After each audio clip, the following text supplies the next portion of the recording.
time out, guys. Can we just get along? Hey, Jay. Yeah, Jay.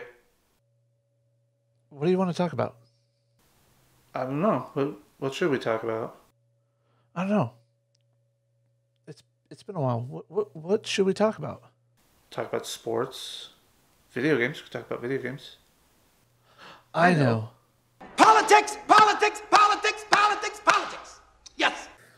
So, I recently put out a blog post on my website and on my Substack. Yes, I've recently started up a Substack. Right now, it is not a pay for, although that will be changing soon. I know I don't have any following, but you know what? Eventually, I will start making the new ones a paid for model. But with that, as you see, I started with Aretha's Respect. And that was the topic of my last blog post. But again, the point of the matter is we don't respect each other politically anymore.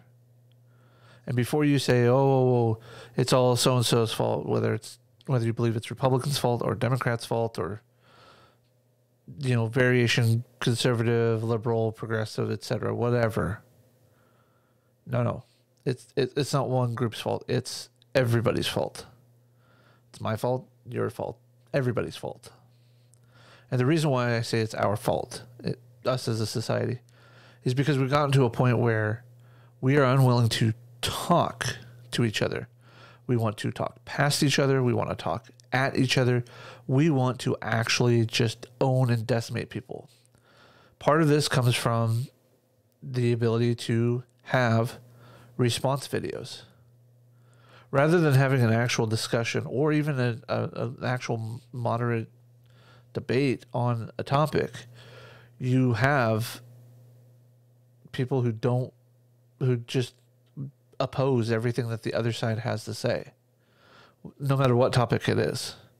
Now, some topics, it's kind of just as a joke. I mean, to be honest, I don't really watch any flat earth videos anymore, period. For those of you that do just flat earth videos, I'm sorry, but that's all dead to me because, well, it was fun while it lasted. It was fun being able to be a part of that group. There are very few of those content creators that I still watch to this day, and mostly because what they're doing is scientific in nature. It's not just the debate of flat earth is dumb, flat earth is stupid, here's the reasons why it works, yada yada. It's now, here, let me show you why this is, why I can support and believe what I believe. So that is what attracts me to it. It's not just the constant, well, hate to name drop here, but it's not the constant FTFE bigotry. And when I say bigotry, it's his attitude and the way he treats them. So, that's that. But when it comes to the realm of politics, I feel that we have lost the ability to talk.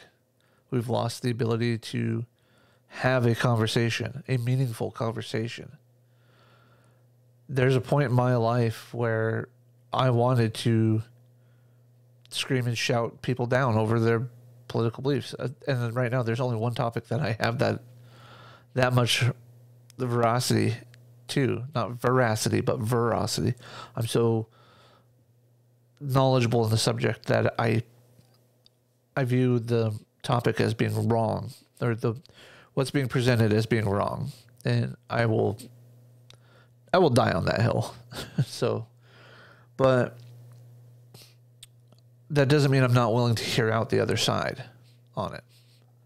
I've actually welcomed the debate on it, and I would gladly hold the debate. As a matter of fact, I'm waiting until after the election to contact my state representatives and my state senator, as well as the entire legislative body, and challenge them to have a frank discussion with me on why we passed this particular bill several years ago, almost a decade now. and I don't understand why. So before we get into that, let's go back to respect, especially politics. When it comes to politics, I see a lot of things like this Jimmy Snow Twitter poll. Obviously, it is not scientific. And from when I voted on it, which obviously you can see I voted yes, that they need to come to a common ground. People are unwilling to have this common ground because they view the other side as evil, abhorrent, trash people, blah, blah, blah. And I guarantee you, if somebody like, I don't know, Matt Walsh, if he held the same thing but reversed it, or basically saying that Republicans should have a middle ground with the Democrats, yada, yada, yada. I'm pretty sure that most of his audience would probably say the same thing. No, with a few yes. And those few yes are actually moderate people who understand that we can't run a country of millions of people off of one party rule. It doesn't work. It never has, and it never will. At that point, we might as well either be under a dictator or a monarch at that point. And like a true monarch, not a constitutional monarch like in the UK. That said, we need to truly get back to a point where we can have these conversations. And it doesn't matter what topic it is, whether it's political, whether it's scientific, whether it's what sports team is the best in whatever sport, or what sport's better than another sport. I mean, there are plenty of people around the world that would tell me that football is better than American football, but I don't agree. And there are plenty of people who would say rugby is a more manly sport than American football. And I'm like, yeah, because you don't have the pads and stuff, but because you don't have the pads, you guys don't hit as hard. And what I mean by that is, unfortunately, these people who play American football, especially on defense, don't play proper technique, and they just use their body as a missile. And they wonder why at the age of 26, 27, they're breaking down and hurting and act and feel like they're 65 at that point, and have worked construction their entire life, The point being is that most topics, no one side has the correct answer. No one side has all the answers to solve all the problems. I'm getting inundated with Patty Murray versus Tiffany Smiley ads on my YouTube stuff. I could use an ad blocker, but I actually like to support, my creators for the most part. So I endure the ads for the most part. But I really get irritated when I have to sit there and listen to the same freaking ads over and over again by these politicians. So if you're in the state of Washington and you do not want to vote for Patty Murray or Tiffany Smiley, please put my name in. That's J, just a letter, last name Brown. Anywhere in the state of Washington, as long as you're a valid voter, I'll gladly represent you in the Senate. Now, I know I won't get the votes needed to beat either one of them, but, and the same kind of thing goes for my house, my House representatives and things like that. So it's just what it is, And I miss the days when you would have people that have an obvious liberal view on things, an obvious opposition to who's in power or who's trying to run for power. For the longest time, you had Johnny Carson, who quite politically liberal, but he would host people like Ronald Reagan on his show, when he was running for office. Nowadays, if a Republican tried to go on a late night talk show to actually campaign, it wouldn't be a talk show. It would be a running gag show on whatever.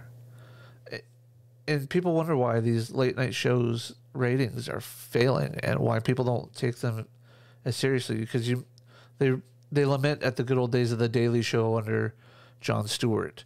They lament at the good old days of David Letterman and the Tonight Show, Johnny Carson, you know, all these other great, you know, comedians that did political commentary. You know, gone are the days when we had the respect of the media to cover sides of political arguments fairly.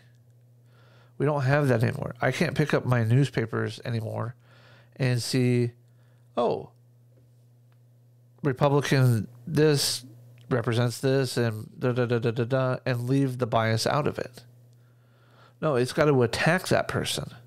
Or if it's a conservative, you know, paper, Democrat, blah, blah, blah, and the same thing. And it's our fault because we allowed them to change the service that they were providing us. We allowed them, with the advent of the 24-hour news cycle, to say, no more truth, no more facts. Let's just run, and if we get it wrong, we'll print a minor retraction in our paper, you know, page 7, buried way down at the bottom of the page, where most people don't read anymore. As a matter of fact, today, when I'm recording this, October 27th, the Seattle Times newspaper, one of their big headlines was, Meta owes the state of Washington $25 million for violating campaign finance laws here in the state, a whopping 822 individual times over the course of 2019 to 2021. So if you figure it was a full 3 years, that is, and with one of those years being a leap year in the middle, that is 1,096 days. Well, 96 and a quarter, but you know, and a half actually. And point being, 822 divided by that, that's 3/4 of a infraction per day. So after 3 days, after 4 days, they've had 3 infractions. Really? But again, the news media covers it as if it's Meta, you know, blah, blah, blah, and nothing really big of it. But at the same time, if it were, say, Gab or Parler or Locals that did this, they would be demanding not just, you know, the treble damages that Meta is getting. They would demand that their service be cut entirely. Whoever authors that article would be demanding of their services to be screwed over. And again, it comes from a lack of respect. We don't respect ourselves. We don't respect each other. And we sure as hell don't want to respect the opposition. We have to be able to respect each other. At a bare minimum, the fact that we are all human. You know, I subscribe to the mental philosophy of what Black Lives Matter is supposed to represent, but I do not support the Black Lives Matter movement, the actual nonprofit organization, for the simple fact that they don't care. The fact that we have people that scream from the top of the world that, you know, Black Lives Matter, da da da da, except for people like Candace Owens, Ben Carson, etc.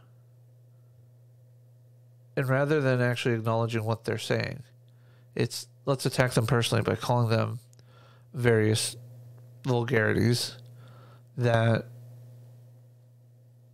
you know, I can't say. As much as I would say them in the context, people would take it out of context. But the point that I'm trying to make here is that if we can't be respectful to each other on a base level, then how do we expect our country to be run at a base level when the politicians we get in there on all sides can't see past their own, you know, re-election campaign? Now it's a little easier for senators to get stuff done because, you know, they got 6 years. They only have to campaign every, you know, 5.5 years later. That being said, we're getting more and more career politicians. Politicians that feel the need to be elites on both sides. This is why I'm a fan of what Tulsi Gabbard did when she started her podcast. Why she left the Democratic Party. Believe her or not, that's on you. But I actually plan on breaking it down. But this respect thing has kind of got me going.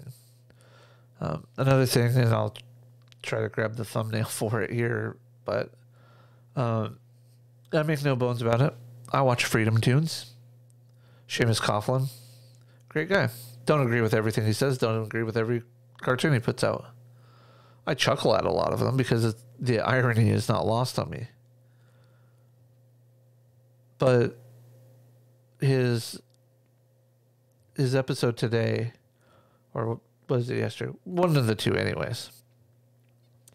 Where he basically is making fun of some of the ads that have been put out there in regards to abortion ads and how Republicans are trying to prevent abortions at all levels, blah, blah, blah. It got me thinking about how I hear that there are some Republicans like, we're not trying to go for abortion against or making it illegal. We're just trying to make it so the federal government doesn't run it or be responsible for it, make it a states' rights issue, yada, yada, yada. And then you got the Democrats saying, oh, no, they're trying to prevent everybody from having an abortion, blah, blah, blah, blah. I mean, I even have people telling me that taking care of a miscarriage, like flushing the miscarriage and everything, or however it's done, is an abortion. But it's not. An abortion is actually the termination of the life. A miscarriage is the body just rejected it. Anyways, the whole point where I'm trying to go with this is, unironically, the Republicans are doing the same thing with viewing it from Seamus Coughlin's Freedom Tunes episode. It's the same way that Republicans are saying Democrats are coming after guns. Democrats are going to take away our guns and going to prevent us from doing this, that, and the other thing, and blah, blah, blah. And most moderate Democrats are like, no, we're not. We're not coming after guns. And then you get President Joe Biden or, you know, candidate Joe Biden saying, oh, yes, I'm coming for your guns. Beto O'Rourke saying, I'm coming for your guns. And it's like, you do realize that you're trying to tell us that you're not coming for our guns so that way you can keep some Second Amendment voters in your group. And at the same time, you got extremists that are saying, oh, no, we're going to come and violate your Second Amendment rights. And now we're getting the Republicans doing the same thing. The Republicans, most moderate Republicans, are trying to say, no, we're not coming after your rights to an abortion on a federal level. We're not trying to ban it permanently. You can't ever get an abortion. What we're trying to do is just make it a states' rights issue. And then you get fundamental Christian Republicans, conservatives saying, yes, ban abortions. They're, you know, destroying life, yada, yada, yada. And it's pot, meat, kettle. You know, it's like, I know this has been a rambler, but I'm just, when it comes to respect, it's like, how else can we discuss it without giving examples, without actually talking through the issue, you know? So this is where I want to open up my challenge to you. I make no bones about it. I am not a fan of the National Popular Vote Interstate Compact. I think it is a flawed system. And from the very outset, it's complaining about the popular vote in many states where you have domination of, you know, Republicans or Democrats in an area where it's winner takes all. So in order to solve this, let the winner of the national popular vote take all. You're complaining about the actual issue and trying to resolve the issue with the same problem. Do you not understand how fucking stupid that is? Do you not understand how much of an idiot that makes you sound if you support the national popular vote? What I suggest, and nobody that supports the national popular vote will really, truly accept this unless they're willing to compromise and understand, is let's take away, the federal government can't tell you, but let's petition our states. Let's go with the Nebraska and or Maine model where, you know, a state like California, a state like Washington, Texas, where you have multiple congressional districts, the popular vote in that congressional district is where the electoral vote goes. So in Washington, you'll have maybe half, maybe a little bit more go Democrat, and another half or maybe more goes Republican. Just depends on the year, depends on everything. You know, just looking at the history of electoral votes, do we really want to see with the national popular vote a year where people want to vote for the Democratic candidate, but the populist Republican candidate turns the entire U.S. map red, like Reagan, because, well, the national popular vote, you know, most of the people who support the national popular vote that I've seen are Democrats, liberals, progressives, those types. And I bet you it's because they think that with the popular vote, they're going to win every time. And for the most part, yeah, that's very much the case, you know. For the last, you know, nearly 30 years. You know, Gore won the popular vote, but Bush won the Electoral College. The next election, Bush, you know, won both. So, I mean, that was a fair one. But Obama won twice. Hillary should have won, according to the National Popular Vote Compact. Had that been in place, she would have won. And what would happen if somebody like Donald Trump won the popular vote? Like, honestly, what would happen? So my challenge to you is either make a response video to me about the national popular vote. Look at my national popular vote videos. I should have a playlist. I'll try to link it here, but the point being, I would welcome somebody to challenge me on this. You know, prove to me that I'm wrong in my belief on the national popular vote. Because the National Popular Vote Interstate Compact is not going to do what it says it is, which is one vote, one person, one vote. No, that's not how it works. What it should be is what it should be is a Nebraska or Maine style where, you know, congressional districts and the senators votes in the Electoral College are divided up between their congressional districts and the senators based up the senators' Electoral College votes based on either, you know, one half the state votes under one senator and the other half on the other senate, you know, whatever. Doesn't matter. You know, we could figure out a way to do that. But that way you take away the popular vote aspect of it from swinging an entire election one way. So ultimately, we have to get back to a point of respect. We have to stop belittling and berating each other over minor differences in what we think of something. I am pro-choice. I am supportive of safe, legal, and rare when it comes to abortion. I think that there comes a point where the viability of the fetus supersedes a woman's right to have an abortion. Now, there are also instances where the mother's right to live will still supersede that child. I'm not saying that a mother should have to die to deliver a baby, but I'm also not saying that the baby should have to die if it can be safely extracted via C-section.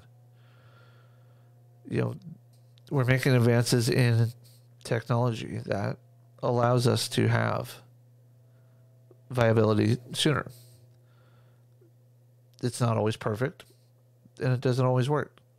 So we can move it from the most extreme end of viability, move it back a little bit further to where it's safer and have a higher percentage rate of saving the child.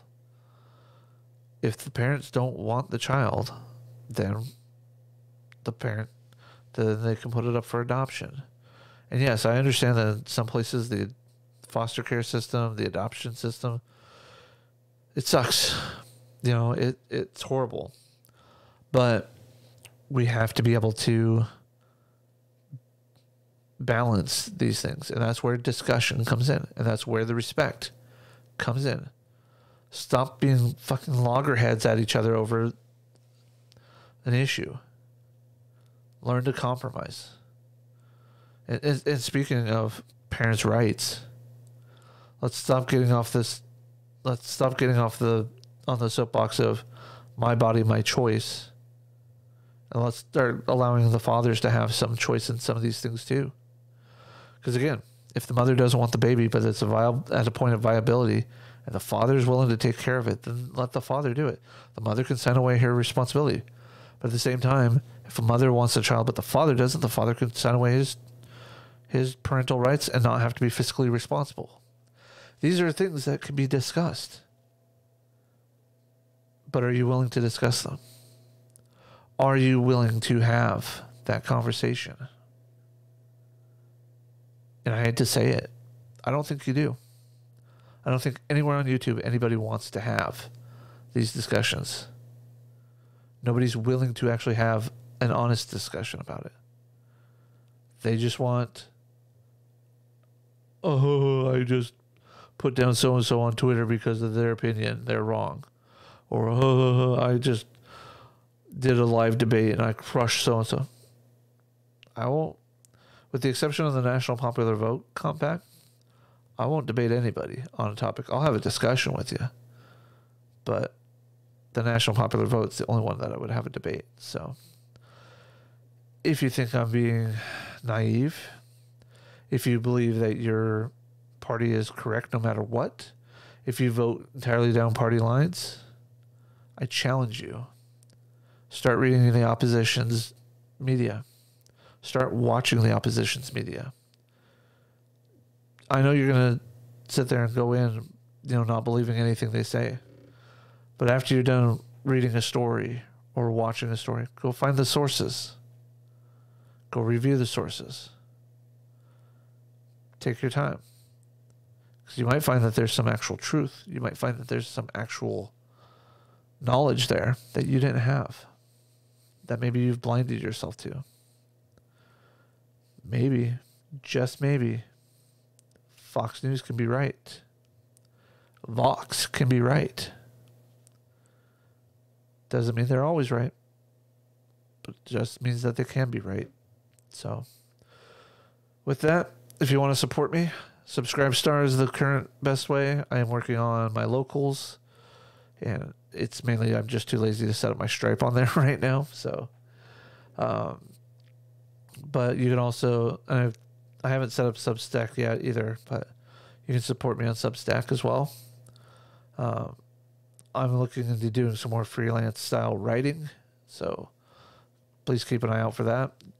jbrownmedia.com is where my blogs are posted for my various enterprises and my thoughts and ideas. I have one dedicated for politics, i.e. the Thoughts by J. Brown, which is also mirrored and duplicated on the Substack.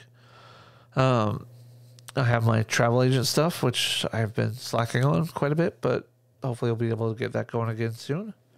And my sports thoughts, which is kind of like whenever I feel like getting to it.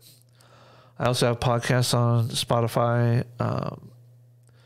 Apple, Anchor, FM, all the good spots. So we're working on branching out and doing all of that as well. So, but again, just think about it. Does Jimmy Snow really want to have common ground with Republicans? If he's honest with himself, he'll say no. But if he really wants to solve the problems of this country, he would say yes. So, with that, I will talk to you all later, and we will see you next time. Peace.